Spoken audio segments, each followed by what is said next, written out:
नमस्कार साथियों। अभिव्यक्ति कोचिंग जयपुर के इस ऑनलाइन प्लेटफॉर्म पर आप सभी का स्वागत है।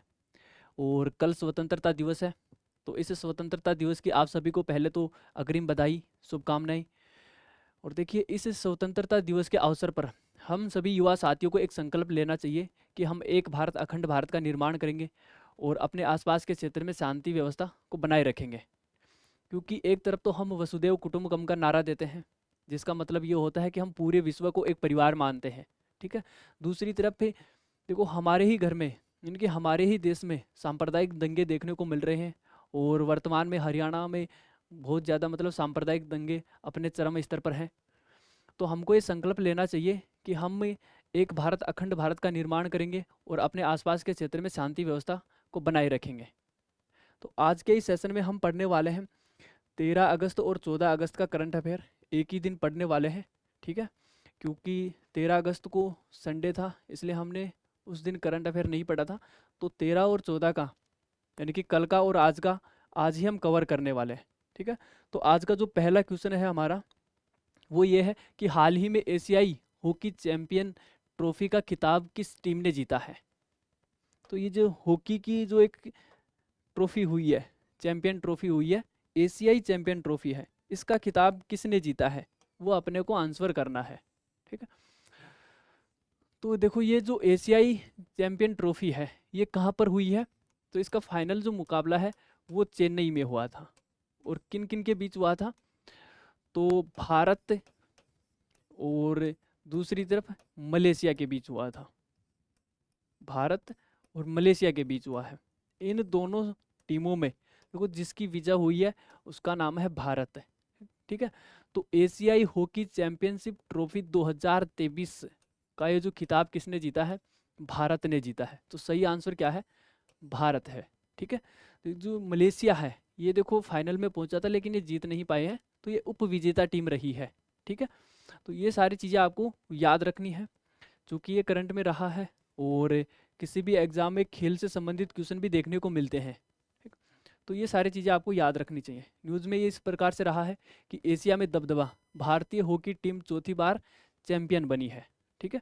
और ये कहाँ पर हुआ है, तो चेन्नई में हुआ है, ये भी आपको याद रखना है, चेन्नई में हुआ है। नेक्स्ट क्वेश्चन की ओर बढ़ते हैं अपन।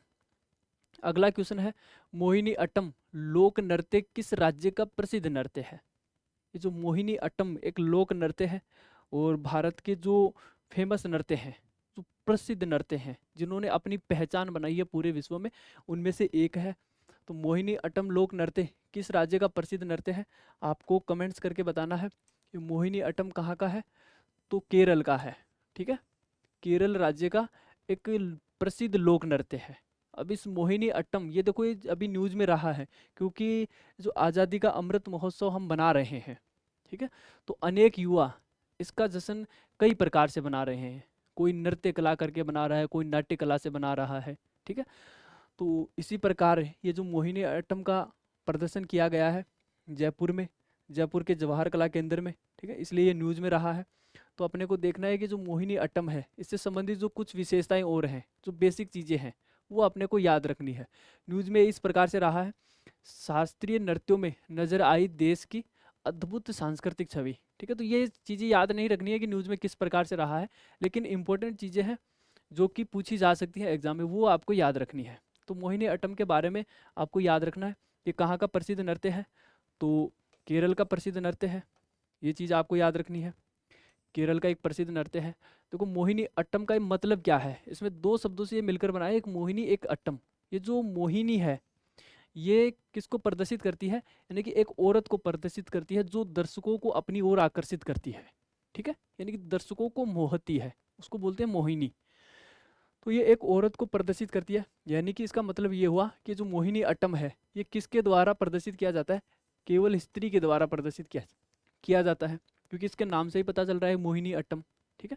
ये जो अट्टम शब्द है, इसका मतलब है कि जो शरीर की सुंदरता और जो कामुक गतिविधियों से लोगों को आकर्षित करना है।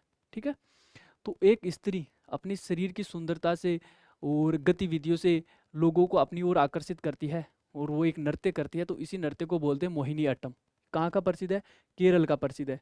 किसके द्वारा की जाती है, तो देखो, एकल महिला द्वारा किया जाता है, ये आपको याद रखना है। ठीक है। तो कई बार जो कथन और कारण वाले क्वेश्चन होते हैं उनमें पूछ लिया जाता है कि जो मोहिनी अट्टम है वो स्त्री और पुरुष दोनों कर सकते हैं या स्त्रियों का समूह करता है। तो इसको प्रदर्शित कौन करता है? केवल एक महिला प्रदर्शित करती है। ठीक है, तो इस समूह में भी प्रदर्शित नहीं किया जाता, ये एकल महिला द्वारा प्रदर्शित किया जाता है। ठीक है, तो जो महिला होती है वो कैसी पोशाक पहनती है? तो पोशाक भी इम्पोर्टेंट है। वो सफ़ेद साड़ी पहनती है जिस पे मतलब जरी से कसीदाकारी की गई होती है, और ये जो चमेली के फूल अपने सर पे सजाती है। ठीक है, तो इस प्रकार से वो एक आकर्षक मतलब अपनी वेशभूषा धारण करती है और अपने नृत्य से फिर दर्शकों को अपनी ओर आकर्षित करती है। ठीक है, तो ये इसकी कुछ खास विशेषता रही हैं। अगर बात करें कि जो मोहिनी अट्टम से संबंधित जो प्रसिद्ध नृत्यांगना है वो कौन कौन है, तो ये सारी चीज़ें आपको याद रखनी है। ठीक है, तो इसमें कुछ एक्ट्रेस का भी नाम आता है जिन्होंने मोहिनी अट्टम को प्रसिद्धि दिलाई है, जैसे कि हेमा मालिनी, ये मोहिनी अट्टम से संबंधित थी। ठीक है, और श्रीदेवी, तो ये कुछ एक्ट्रेस हैं जो कि इम्पोर्टेंट है। और ये जो कल्याणी अम्मा है, इसका जो पूरा नाम है श्रीमती कलामंडलम कल्याणी कुट्टी अम्मा। ठीक है, इसको शॉर्ट में कल्याणी अम्मा भी बोलते हैं। ये जो कल्याणी अम्मा है इसको मोहिनी अट्टम का जननी माना जाता है, मोहिनी अट्टम की जननी माना जाता है, क्योंकि इसी ने क्या किया है, इसको प्रसिद्धि दिलाई है, विश्व स्तर पर प्रसिद्धि दिलाई है। तो ये सारी चीज़ें आपको याद रखनी है। ठीक है, देखो इस प्रकार से महिला एक वेशभूषा वेशभूषा धारण करती है जिसमें सफ़ेद साड़ी होती है और यहाँ से कुछ साड़ी के ऊपर कसीदाकारी की गई होती है। ठीक है, बालों में वो सफ़ेद मतलब गजरा लगाती है, तो इस प्रकार से वो एक आकर्षक दिखाई देती है। ठीक है, और मन को मोहने वाली लगती है वो। तो ये सारी चीज़ें आपको याद होनी चाहिए। नेक्स्ट क्वेश्चन की ओर आगे बढ़ते हैं। अगला क्वेश्चन है, हाल ही में चर्चा में रहा प्राचीन ये जो किराड़ू मंदिर कहाँ स्थित है? जो किराड़ू का मंदिर ये प्राचीन मंदिर है जो कि इम्पोर्टेंट है, और न्यूज़ में ये इसलिए रहा है क्योंकि इसको देखो विश्व जो धरोहर है उसमें शामिल करने की मांग की जा रही है। यूनेस्को के विश्व धरोहर में इसको शामिल करने की मांग की जा रही है, इसलिए ये न्यूज़ में रहा है। ठीक है, तो ये जो प्रसिद्ध किराड़ू मंदिर है ये कहाँ पर स्थित है? तो राजस्थान में स्थित है, राजस्थान में स्थित है। और राजस्थान में भी कहाँ पर? तो बाड़मेर, जैसलमेर, भरतपुर, जालौर। तो किराड़ू के जो मंदिर है वो कहाँ पर स्थित है? बाड़मेर में स्थित है। ठीक है, ये प्राचीन मंदिर है। देखो इनको इनका जो निर्माण किया गया था वो 11वीं शताब्दी में, 11वीं 12वीं शताब्दी में किया गया था, और परमार जो शासक हैं उन्होंने इसका निर्माण किया था। अब ये न्यूज़ में इस प्रकार से रहा है कि किराड़ू के मंदिर भी विश्व धरोहर की सूची में हो सकते हैं शामिल। देखो अभी शामिल नहीं हुए हैं, ये आपको याद रखना है। शामिल किए जाने की मांग की जा रही है, अभी शामिल नहीं हुए हैं। जब शामिल हो जाएंगे तब ये और ज़्यादा इम्पोर्टेंट हो जाएंगे हमारे लिए, लेकिन अभी भी ये इम्पोर्टेंट है क्योंकि ये प्राचीन मंदिर है, ये प्राचीन धरोहर है हमारी। ठीक है, और प्राचीन कला और संस्कृति से किसी भी एग्जाम में बहुत ज़्यादा क्वेश्चन पूछे जाते हैं। ठीक, तो ये सारी चीज़ें आपको याद रखनी है। ये कहाँ पर है? तो बाड़मेर में है। और इनका निर्माण किसने करवाया था? तो परमार शासकों ने इसका निर्माण करवाया था। कब करवाया था? तो 11वीं या 12वीं शताब्दी में इनका निर्माण करवाया था। ठीक है, देखो यहाँ पर ये कुल जो मंदिरों की संख्या है वो 40 से भी ज़्यादा है। ठीक, लगभग 45 मंदिर है, लेकिन उनमें से जो लगभग सभी नष्ट हो चुके हैं क्योंकि इनका समय के साथ संरक्षण नहीं किया गया है। ठीक है, लेकिन वर्तमान में 5 मंदिर बचे हुए हैं। तो ये मांग की जा रही है कि इनको विश्व विरासत स्थल में शामिल किया जाए ताकि यूनेस्को इनका संरक्षण कर सके, भविष्य की जो पीढ़ियाँ हैं उनके लिए इनको बचा कर रख सके। ठीक है, तो इसलिए ये न्यूज़ में रहा है, ये आपको याद रखना है। प्रसिद्ध किराड़ू का मंदिर कहाँ पर स्थित है? तो बाड़मेर के किराड़ गांव में है। और निर्माण किसने करवाया था? तो परमार शासकों ने इसका निर्माण करवाया था। कब करवाया है? तो 11वीं शताब्दी में। ठीक है, कुछ मंदिरों का निर्माण 12वीं शताब्दी में भी हुआ है। देखो ये कुल 46 मंदिर थे यहाँ पर, लेकिन इनका संरक्षण के अभाव में ये लगभग सभी नष्ट हो चुके हैं, और अब केवल कितने बचे हैं? शेष 5 मंदिर बचे हुए हैं। इसलिए मांग की जा रही है कि इनका संरक्षण किया जाना चाहिए। ठीक है, नेक्स्ट क्वेश्चन की ओर बढ़ते हैं अपन कि दिल्ली सरकार संशोधन अधिनियम 2023 के संबंध में निम्नलिखित कथनों में से असत्य कथन है। ये जो दिल्ली सरकार संशोधन अधिनियम 2023 जो कि पारित किया गया है और हाल ही में राष्ट्रपति ने इसको अनुमति दे दी है, राष्ट्रपति ने इस पर हस्ताक्षर कर दिए हैं, तो ये अब ये अधिनियम बन गया है, ये कानून बन गया है। ठीक है, तो इसके संबंध में कुछ कथन दिए गए हैं और उनमें से चयन करना है कि कौन सा असत्य है, यानी कि गलत कौन सा है। पहला है, दिल्ली में प्रमुख नौकरशाही पदों पर नियुक्तियां करने की शक्ति उपराज्यपाल को सौंपता है। ये किसको सौंपता है शक्तियां? उपराज्यपाल को सौंपता है। ठीक है, किसको सौंपता है? उपराज्यपाल को सौंपता है। अब देखो, ये जो अधिनियम है ये उपराज्यपाल को दिल्ली का बॉस बनाता है। ठीक, और ये इसीलिए न्यूज में रहा है क्योंकि हाल ही में पारित किया गया था और उपराज्यपाल को ज़्यादा शक्तिशाली बनाता है मुख्यमंत्री की अपेक्षा। तो पहला जो कथन है वो बिल्कुल सत्य है। दिल्ली में प्रमुख जो नौकरशाही हैं उनके पदों की नियुक्ति कौन करेगा? उपराज्यपाल करेगा, बिल्कुल करेक्ट है। दूसरा है कि अधिकारियों के स्थानांतरण, ठीक है, यानी कि ट्रांसफर और पद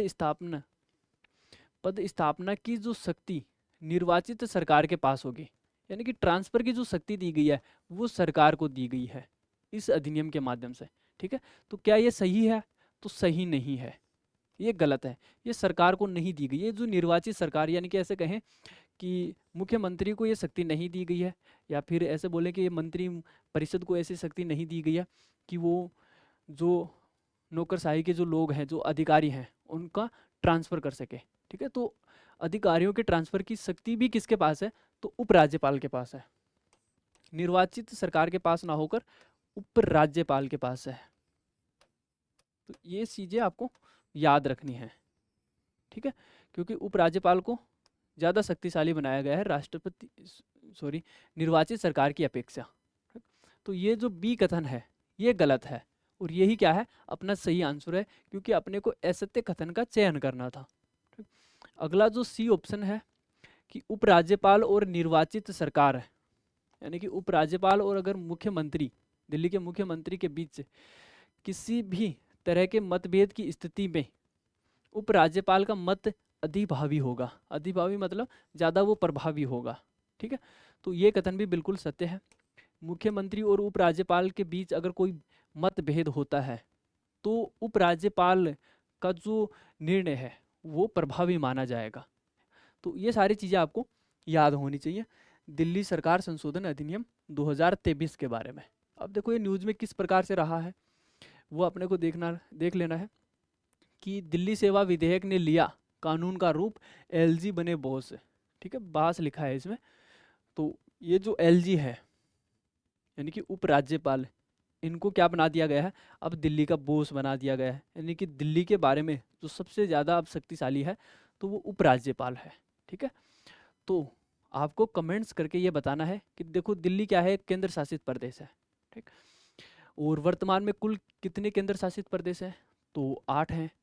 तो 8 में से आपको कमेंट्स करके ये बताना है कि कौन कौन से जो केंद्र शासित प्रदेश है जहाँ पर निर्वाचित सरकारें शासन करती हैं। ठीक है, तो कमेंट्स करके बताना है। देखो एक तो दिल्ली हो गया और दूसरा कौन सा है वो भी आपको बताना है। ठीक है, अगर 2 से ज़्यादा है तो उनको भी आपको बताना है। तो ये सारी चीज़ें आपको कमेंट्स करके लिखनी है। आगे बात करते हैं नेक्स्ट क्वेश्चन की। दिल्ली सरकार संशोधन अधिनियम, इसकी हम चर्चा कर चुके हैं, ये वही है और 9 मई से ये लागू होगा। ठीक है, ध्यान रखना ये चीज़ है कि ये जो कब से लागू हो रहा है, 19 मई से लागू हो रहा है। 9 मई नहीं है, 19 मई से लागू हो रहा है।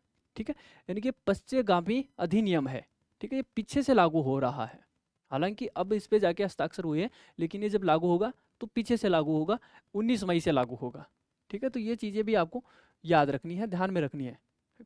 नेक्स्ट क्वेश्चन है अपना, हाल ही में चर्चा में रहे हेरोन मार्क 2 ड्रोन के बारे में असत्य कथन है। यानी कि एक ड्रोन है जिसका नाम है हेरोन मार्क 2 और इसके बारे में कुछ कथन दिए गए हैं। इनके बारे में अपने को बताना है कि इनमें से कौन सा कथन असत्य है। ठीक है, पहला कथन ये है कि यह 35,000 फीट की ऊंचाई तक उड़ने में सक्षम है। ठीक है, तो ये जो हेरोन मार्क 2 ड्रोन है ये 35,000 मीटर की ऊंचाई तक उड़ सकता है, ये बात बिल्कुल सत्य है। दूसरा ऑप्शन है किसी भी मौसम में दुर्गम क्षेत्रों की निगरानी रखने में सक्षम है, तो ये बात भी बिल्कुल सत्य है। कि ये सभी प्रकार के मौसम में काम कर सकता है और अच्छे से काम कर सकता है, यानी कि गर्मी हो, चाहे सर्दी हो, चाहे बारिश का मौसम हो, ठीक है। तो सभी प्रकार के मौसम में एक काम कर सकता है। तीसरा जो ऑप्शन है कि लंबी दूरी की मिसाइलों से लैस है, ठीक है। तो ये बात भी बिल्कुल सत्य है कि ये जो ड्रोन है इस पर लंबी दूरी वाली, यानी कि लंबी दूरी की जो मारक क्षमता वाली जो मिसाइल हैं वो लगाई गई हैं, उनसे लैस ये ड्रोन है, ठीक है। नेक्स्ट जो अपना ऑप्शन है कि फ्रांस द्वारा निर्मित है। तो देखो हेरोन मार्क 2 का जो निर्माण किया गया है वो फ्रांस द्वारा निर्माण नहीं किया गया है। हमने देखो इसको कहाँ से लिया है, तो इजराइल से लिया है। कहाँ से लिया है भारत ने? इजराइल से लिया है। तो इसका निर्माण किसने किया है? इजरायली सरकार ने इसका निर्माण किया है। तो ये आपको याद रखना है कि हेरोन मार्क 2 जो कि भारतीय नौसेना में हाल ही में शामिल किया गया है, हमने कहाँ से लिया है? तो इजराइल से लिया है। और ये 35,000 मीटर की ऊंचाई तक उड़ने में सक्षम है, जो लंबी दूरी की मिसाइल है उनको ले जाने में सक्षम है और हर प्रकार के मौसम में काम करने में सक्षम है, ठीक है। अभी देखो ये न्यूज़ में किस प्रकार से रहा है, तो उस पर भी देख लेते हैं, उस पर भी चर्चा कर लेते हैं कि न्यूज़ में किस प्रकार से रहा है। देखो चीन पाकिस्तान की सीमा पर मिसाइल दागने वाले इजरायली हेरोन मार्क 2 ड्रोन तैनात किया गया है, ठीक है। यानी कि जो ये हमने ये ड्रोन लिया है हेरोन मार्क 2 ड्रोन, कहाँ से लिया है? इजराइल से लिया है। ये इंपॉर्टेंट है, बहुत ज़्यादा इंपॉर्टेंट है, आपको याद रखना है कि लिया कहाँ से है? इजराइल से लिया है, ठीक है। और इस प्रकार के हमारे पास 4 ड्रोन है। कितने ड्रोन है? 4 ड्रोन है, जिनको चीन और जो पाकिस्तान की सीमा पर इनको तैनात किया गया है। ये देखो 35,000 फीट की ऊंचाई पर उड़ने में सक्षम है, लंबी दूरी की जो मारक क्षमता वाली जो मिसाइल है उनको ले जाने में सक्षम है, ठीक है। और चीन और पाकिस्तान की सीमा पर ये मिग 29 ये जो लड़ाकू विमान है इसको भी तैनात किया गया है। तो ये सारी चीज़ें अभी न्यूज़ में रही हैं। और रक्षा से संबंधित देखो क्वेश्चन भी पूछे जाते हैं एग्ज़ाम में, तो इनके बारे में आपको याद रखना है। हेरोन मार्क 2 35,000 फीट की ऊंचाई पर उड़ने में सक्षम है, किसी भी मौसम में उड़ने में सक्षम है, लंबी दूरी की मिसाइल ले जाने में सक्षम है, और ये इसकी जो गति है वो 277 किलोमीटर पर घंटे है, ठीक है। यानी कि इस गति से चल सकता है 277 किलोमीटर एक घंटे में। ये इजराइल द्वारा निर्मित किया गया है और दिखने में ये कुछ इस प्रकार का दिखाई देता है। तो ये सारी चीज़ें आपको ध्यान में रखनी है, ठीक। नेक्स्ट जो अपना क्वेश्चन है कि हाल ही में अखबारों में देखी गई सारंग तोप के बारे में असत्य है, ठीक है। तो ये जो सारंग तोप है ये भी न्यूज़ में रही है। अब ये देखो न्यूज़ में क्यों रही है उस पर हम चर्चा करेंगे, लेकिन इस सारंग तरंग के बारे में, सारंग तोप के बारे में, तरंग नहीं है तोप है, ठीक। ये जो सारंग तोप है इसके बारे में कुछ कथन दिए गए हैं, उनमें से असत्य कथन का अपने को चयन करना है। तो पहला जो ऑप्शन है, इससे आयुध निर्माणी कानपुर द्वारा फिर से अपग्रेड किया गया है। यानी कि अपग्रेड का मतलब ये है कि ये पहले से निर्मित है, इसका जो निर्माण है आज से लगभग 20 साल पहले हो चुका था, लेकिन अब इसको फिर से अपग्रेड किया गया है, ठीक है। और अपग्रेड किसने किया है? तो आयुध निर्माणी, ये जो कहाँ पर है? कानपुर में है, ठीक है। आयुध निर्माणी मतलब ये जो युद्ध से संबंधित अस्त्र शस्त्रों का निर्माण करती है, और ये जो कहाँ पर स्थित है? कानपुर में स्थित है, ठीक है। इसने इसका अपग्रेड किया है, ठीक है, निर्माण नहीं किया है, इसको अपग्रेड किया है, ठीक। तो ये कथन जो बिल्कुल सत्य है। देखो दूसरा ऑप्शन है कि मारक क्षमता 24 किलोमीटर से बढ़ाकर 39 किलोमीटर कर दी गई है। यानी कि इसको अपग्रेड करके कितना कर दिया है कि अब ये 39 किलोमीटर तक अपने दुश्मन को मार सकता है। वो पहले कितनी दूरी तक मार सकता था? केवल 24 किलोमीटर तक, ठीक है। तीसरा जो ऑप्शन है, ये दूसरा भी देखो बिल्कुल सत्य है। तीसरा देख लेते हैं, यह तोप इजराइल की सोल्टम आर्टिलरी गन का अपग्रेड वर्जन है। तो ये चीज़ें आपको याद रखनी है कि ये जो सारंग तोप है ये देखो किसके बेस पे बनाई गई है? ये जो इजराइल की सोल्टम आर्टिलरी गन है, ठीक है, उसी का एक संशोधित रूप है, उसी को अपग्रेड करके बनाया गया एक वर्जन है। तो ये बात भी बिल्कुल सत्य है। तो अब तक के जो तीनों कथन है वो बिल्कुल सत्य है। चौथा देख लेते हैं कि यह 9 राउंड प्रति मिनट फायर करती है, ठीक है। तो देखो ये जो तोप है ये 1 मिनट में 9 राउंड फायर करती है, यानी कि 9 गोले दागती है। तो ये बात भी बिल्कुल सत्य है।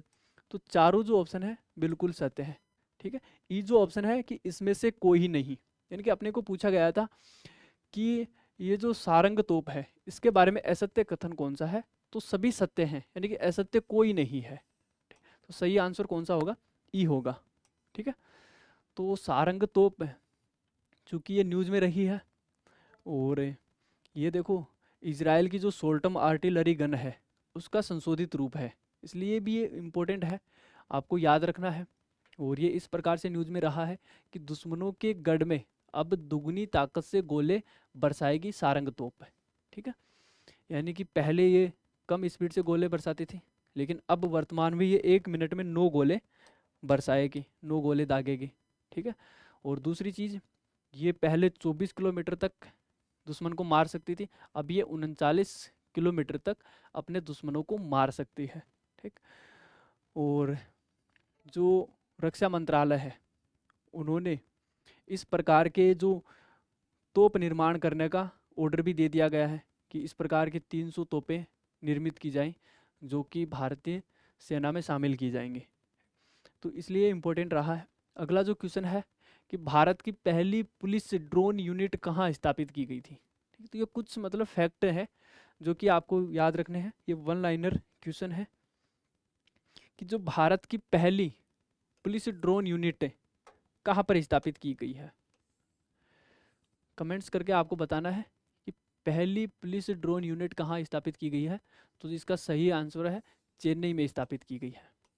ठीक है, सही आंसर क्या है, चेन्नई है। अगला जो क्वेश्चन देख लेते हैं कि राजस्थान में लोक कला संग्रहालय किस जिले में स्थित है। तो जो राजस्थान का लोक कला संग्रहालय है ये कहाँ पर स्थित है। देखो ये वन लाइनर क्वेश्चन है, ये एग्जाम के लिए इंपॉर्टेंट है, जीएस के पॉइंट ऑफ व्यू से। ठीक है, तो लोक कला संग्रहालय किस जिले में स्थित है, पाली, भीलवाड़ा, उदयपुर, बीकानेर। तो आपको कमेंट्स करके बताना है कि जो लोक कला संग्रहालय है वो कहाँ पर स्थित है। तो ये स्थित है उदयपुर में। ठीक है, कहाँ स्थित है, उदयपुर में स्थित है। तो ये सारी चीज़ें आपको याद रखनी है। और आज के लिए बस इतना ही है, बाकी नेक्स्ट डे मिलते हैं अगले दिन के करंट अफेयर के साथ। कल 15 अगस्त है, हम सभी को संकल्प लेना है कि हम एक भारत अखंड भारत का निर्माण करेंगे, अपने आसपास के क्षेत्र में शांति व्यवस्था को बनाए रखेंगे। ठीक है, प्रशासन का साथ देंगे और किसी भी धर्म के साथ कोई भी मतलब भेदभाव नहीं करेंगे, या ऐसे कहें कि जो अन्य धर्म के अनुयायी हैं उनको किसी भी हिंसा के लिए नहीं भड़काएंगे। ठीक है, क्योंकि अपने को अपने देश में शांति व्यवस्था बनाए रखना है, क्योंकि जहाँ शांति होती है वहीं विकास होता है, ये आपको याद रखना है। क्योंकि जो इसका जो सबसे बेस्ट उदाहरण है पाकिस्तान है, पाकिस्तान में देखो किसी प्रकार की कोई शांति नहीं है, इसलिए वो आज हमारे से बहुत ज़्यादा पिछड़ा हुआ है। ठीक है, तो हमको और ज़्यादा शांति की ज़रूरत है ताकि हम अपना विकास कर सकें और हम भविष्य में चीन को मतलब टक्कर दे सकें। ठीक है, उसका मुकाबला कर सकें। तो आप सभी को 15 अगस्त की फिर से धन्यवाद, हार्दिक शुभकामनाएं हैं। ठीक है, तो आज के लिए बस इतना ही है, बाकी मिलते हैं नेक्स्ट डे अगले दिन के करंट अफेयर के साथ। तब तक के लिए थैंक यू।